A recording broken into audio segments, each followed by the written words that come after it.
I've learned a lot through my experience over the course of the project. One of the things I learned about was the many different stages involved in making a production. For instance, the extensive planning required to make sure the storylines are all relevant, and also the pre-planning, such as pre-production areas like storyboarding, which of course make sure that the filming takes place perfectly, the shot types work out, and you have a clear vision before you come to film, which makes things far easier. I also learn about credits, as in who's credited, why, when, at what time, including the importance of production companies' credits. For instance, at the beginning of the film, including things such as my version of Red Umbrella. I also learnt the importance of receiving audience feedback throughout the course of a production.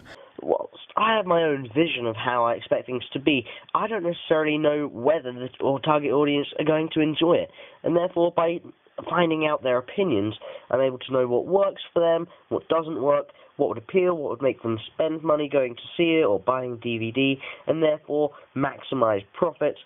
One of the key areas which I have also learnt about is the many different types of continuity editing.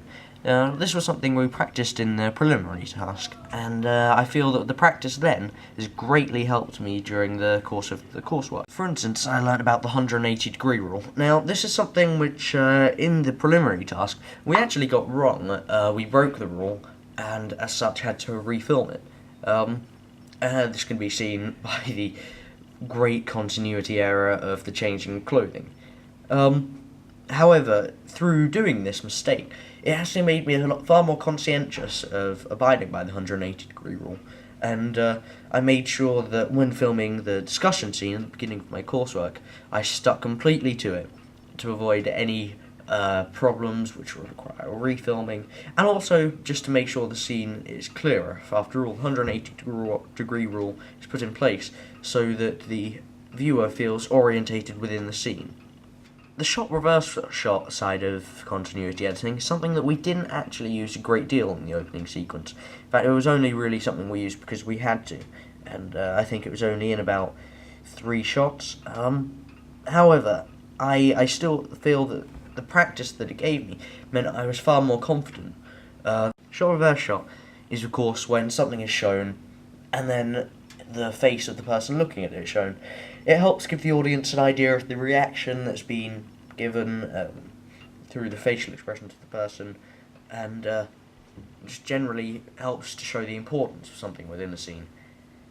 The practice that I was given during the preliminary task allowed me to feel more confident using it during the production itself, and I used it to great effect during the very final moments of the production. I had the main character staring at the villain, and I tried to use it to instill fear. The match-on-action technique was something that we used in the preliminary task mainly when filming people going through doors. However, again, the practice that it gave me, especially when it came to actually editing the match-on-action to make sure that the 2 shots coincide perfectly, meant I was far more confident in my abilities, and I actually put it to the test by making the action shot where Gareth is thrown backwards into the chair, and I also use it during the discussion scene between the 2 people as the female character walks away.